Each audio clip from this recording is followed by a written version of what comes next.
Bueno, seguimos aquí en La Brújula, por Radio La Luna, y quien es responsable de una de las retransmisiones de este programa allí, nada menos que en Corrientes, a través de Radio Fénix, la 92.1 MHz, la doctora Mónica Colunga. Buenos días, Mónica. Muy buenos días, ¿cómo estás, Mario? La verdad, un honor para nosotros retransmitir tu producción y el trabajo que hacen con tanto compromiso, con tanta excelencia y con tan buena información. Agradecemos desde Corrientes tener ese privilegio. Bueno, muchísimas gracias.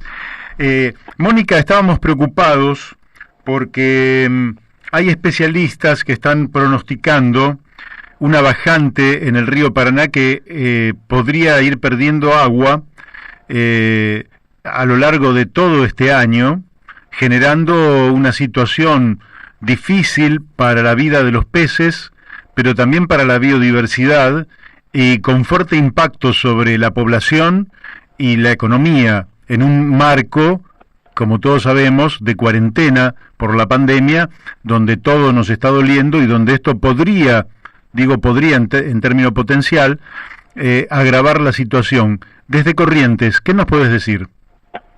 La verdad que aquí hay una enorme preocupación por el impacto que está teniendo esta pandemia y las medidas que, aunque son protectivas, generan también inquietud. Por ejemplo, recién en el discurso de hoy el gobernador anunció la prohibición de la pesca deportiva y de supervivencia en el río Paraná a raíz precisamente de la bajante, y es una medida sumamente razonable que uno no puede de ninguna manera cuestionar. Sin embargo, los sectores que están viviendo de esa actividad hoy día se ven perjudicados, ya estaban siendo perjudicados, pero ciertamente también es cierto que hay abusos, que el río tiene una demanda, tiene una sobreactividad de pesca que en el marco de la bajante produce un impacto todavía mayor en términos de negatividad, en términos de destrucción de esa fauna histícola. Es decir, tenemos el tema de la bajante, que es producida, sí, porque sabemos que en Brasil se cerraron las compuertas para poder tener la cantidad de agua que demanda sostener las represas, pero eso tiene un impacto doblemente negativo en términos de salud ambiental y en términos económicos en el marco de la pandemia. Es decir que la verdad que es un tema dramático para nosotros, Mario. Ajá. Quiere decir que si esto se agudizaría, ¿cómo piensa el gobierno abordar? Porque no alcanza con simplemente bajar la actividad de pesca. ¿Cómo lo piensa abordar? ¿Tiene algunas pautas políticas frente a la sociedad correntina, o simplemente la impotencia frente a un hecho de la naturaleza o una decisión política de Brasil lo va a llevar a resignarse y ver cómo pasa esta etapa? Bueno, esa es la pregunta que también tenemos nosotros y que también nos genera inquietud, porque vemos que la misma actitud tiene el gobierno nacional, aunque tiene más herramientas, porque esto es algo que se tiene que resolver a través de Cancillería, esto es algo que se tiene que resolver instrumentando otro tipo de medidas que tienen que ver con asistencia, por un lado, hacia los sectores que hoy no pueden desarrollar esa actividad, pero también viendo cómo generar otro tipo de medios de producción. Nosotros tenemos lagunas, tenemos esteros, hace muchísimo tiempo se planteó por qué no se cooperativizan a los pescadores y de esa manera se puede generar algún tipo de producción de piscicultura en lagunas, que hoy por hoy lo hacen los que tienen capacidad adquisitiva. Las grandes corporaciones se han apropiado de ese tipo de actividades cuando debiera ser eso la política de Estado para contener a los sectores que son desplazados de la pesca en el río. O sea, esto debiera ser, porque yo no tengo ahora información sobre que eso se esté planificando, pero eso no lo puede abordar solo el gobierno municipal o el gobierno provincial.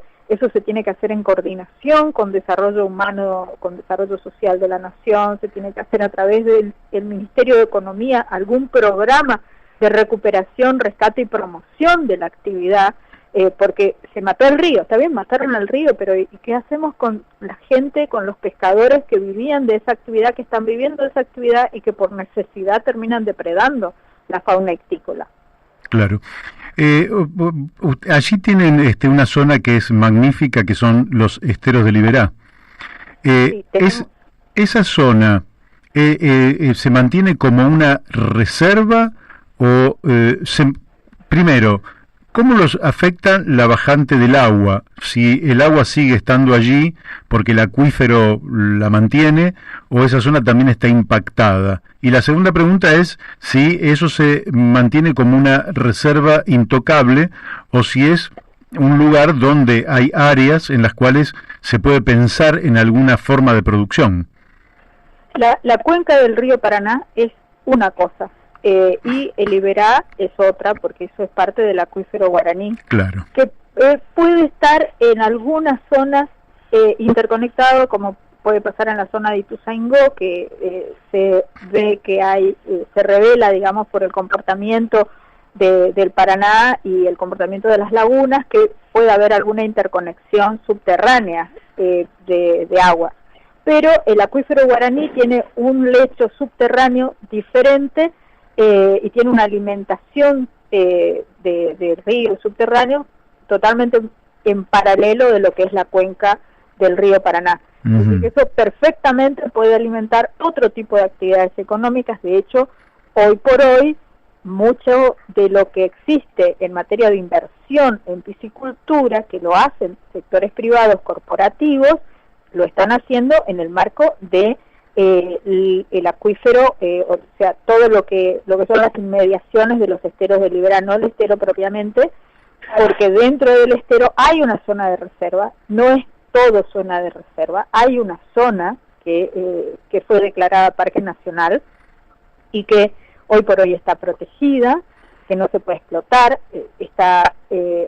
Hoy declararon la prohibición de la caza y la pesca, incluso deportiva, y el ingreso, y eso va a ser sumamente regulado cuando se permita, pero esa zona bien podría destinarse, no la parte de reserva, pero sí las inmediaciones, a un programa de recuperación de la actividad de piscicultura en lagunas, para tener contenida a la gente que es desplazada de la actividad pesquera en el río Paraná, que lo están matando. Claro. Ahora, el problema en la zona de Liberá es la falta de control de la actividad arrocera y la actividad de la producción de granos, que utiliza muchísimos agroquímicos. Acá no les gusta que digamos agrotóxicos, y en algún momento hasta nos prohibieron usar esa terminología en los medios de comunicación, porque decían que estábamos generando una animadversión hacia una actividad legítima, genuina, etcétera, etcétera, etcétera. No lo hicieron legalmente, pero sí pretendieron en algún momento hacerlo. Químicos tóxicos, podríamos decir. Claro, quieren que usemos la terminología técnica, que no usa el elemento tóxico, la palabra tóxico, ¿no? Pero son agrotóxicos, son biocidas, o sea, matan la vida, no necesariamente la vida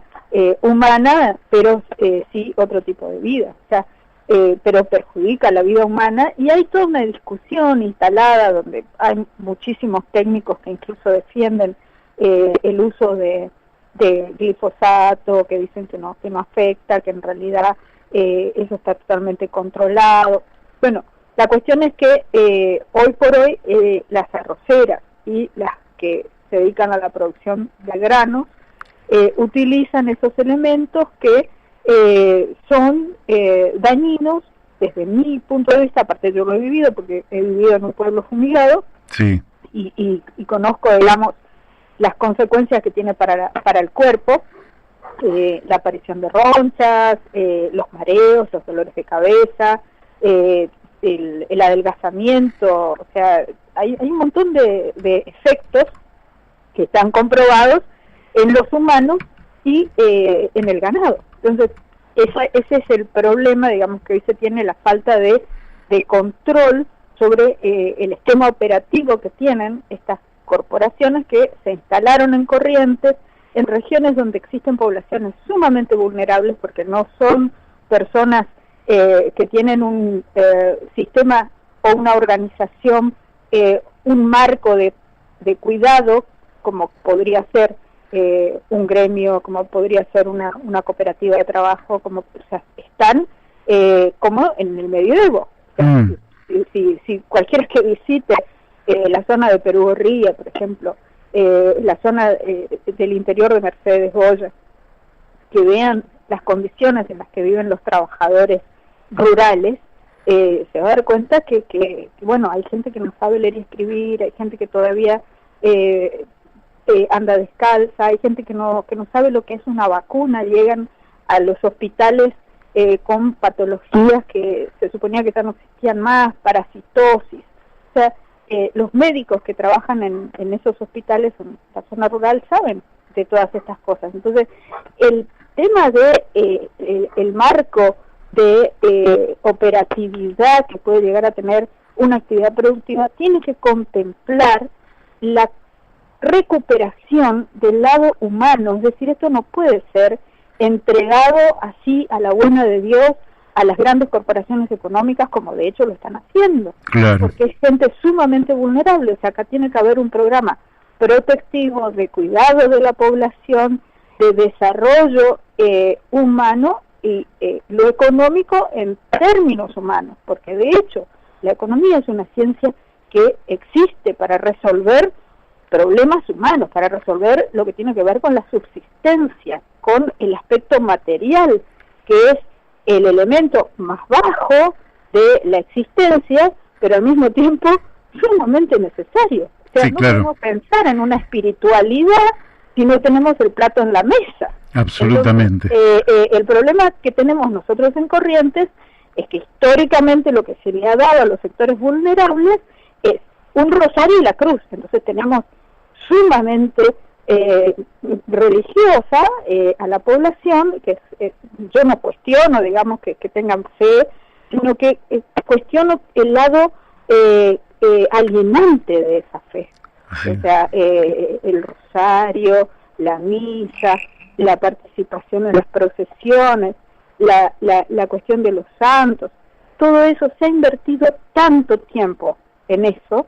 Bueno, pongamos también algo de materia en esa esencia espiritual, o sea, no explotemos a esa población que está en una situación vulnerable, dándoles siempre tareas, porque lo que se le ha dado al trabajador rural siempre fue miseria y tareas. Entonces, yo creo que el problema que tenemos los correntinos es que nadie quiere hablar de eso, porque aparte da vergüenza la pobreza. Sí, claro. En el interior, pues lo que uno ve es que hay, o sea, hay, por ejemplo, hasta nuestra cultura es así, o sea, el chamamé, por ejemplo, dice, el correntino que se aguanta la pobreza y resiste el saqueo. O sea, ¿qué quiere decir eso? O sea, ¿qué significa aguantarse la pobreza? ¿Qué significa esa cultura que justifica la alienación que produce la religiosidad popular en una población sumamente vulnerable?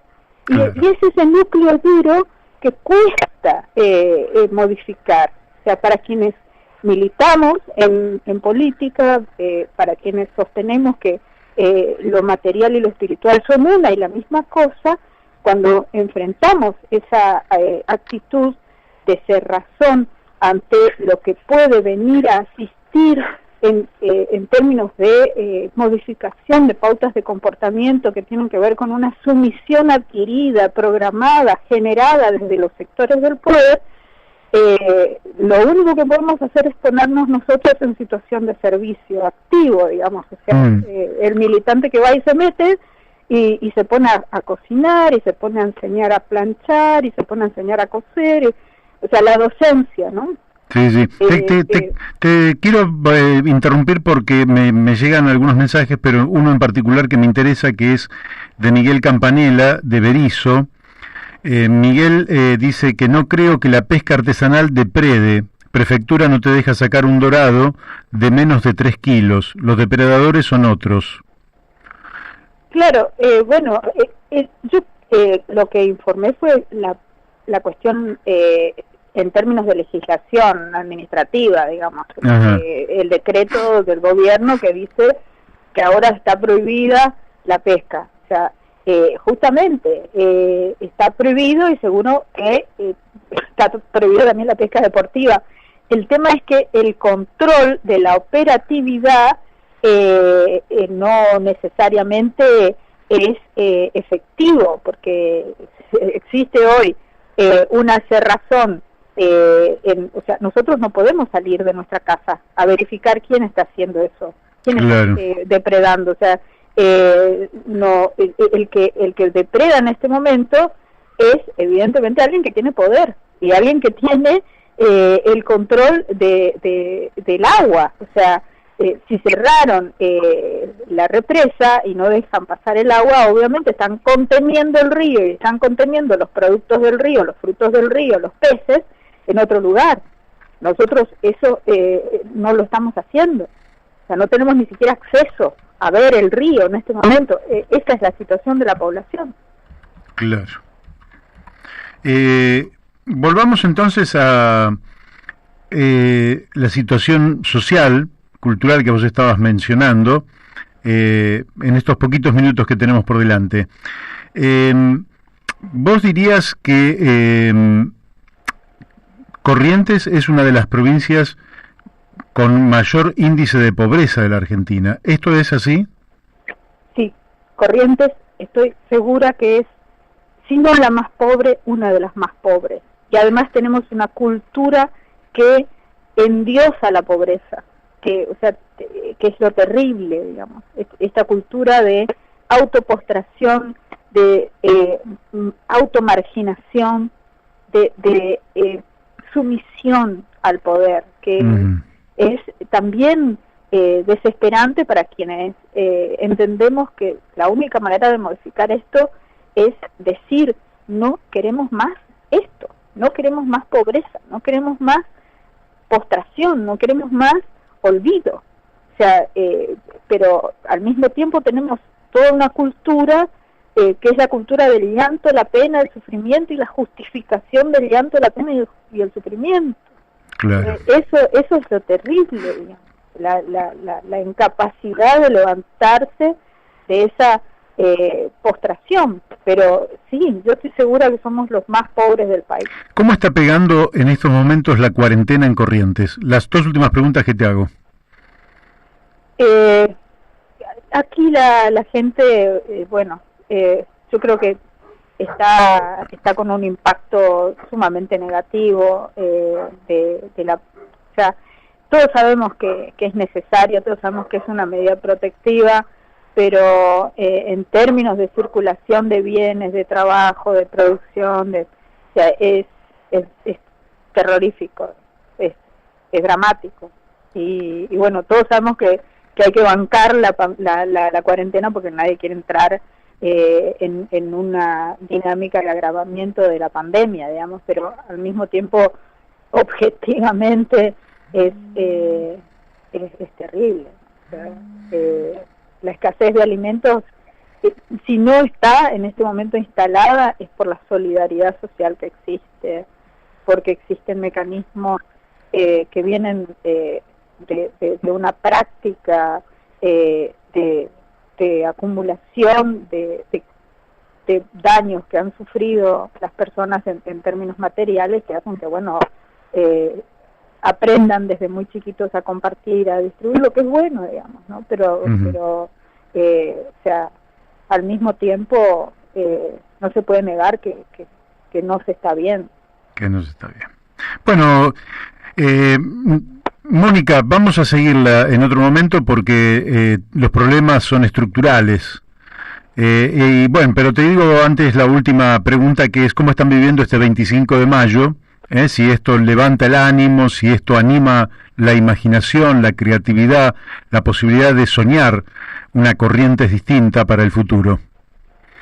Yo creo que eso es lo que tiene el correntino, es una alegría interior y una pasión por el trabajo. Me llegó un video de los docentes de la escuela de mi hija, todos se vistieron de China, de gaucho, hicieron una producción desde la escuela para compartir con los tutores, pidieron a los tutores que cada quien aporte algún tipo de cosa creativa. Bueno, nosotros hicimos el barbijo patrio, ¿no? Que es un barbijo bordado como una escarapela, o la harina leudante y los huevos en forma de escarapela, cosas así, por ejemplo. Bueno, hacemos ese tipo de cosas para compartir creatividad, buen humor, sostenernos en medio de esta situación.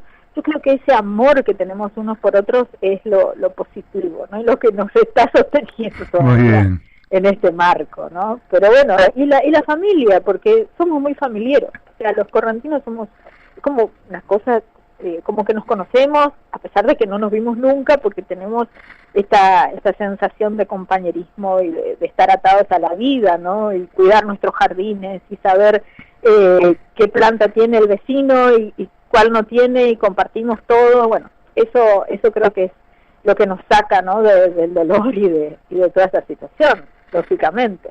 Bueno, la alegría de vivir. Eso es lo más lindo, ¿eh? La alegría de vivir. Sí. Eso es lo más lindo, porque vivos y con ilusiones podemos cambiar la realidad para bien. Mónica, te agradecemos mucho la participación aquí en La Brújula y espero que haya salido también muy bien por la antena de tu radio. Igualmente, Mario, un gran saludo, un gran abrazo virtual a todos, y bueno, tenemos una patria hermosa por la que hay que luchar, así que siempre con esas ganas de vivir. Gracias, Mario. Muy bien. Bueno, hemos hablado con la doctora Mónica Colunga.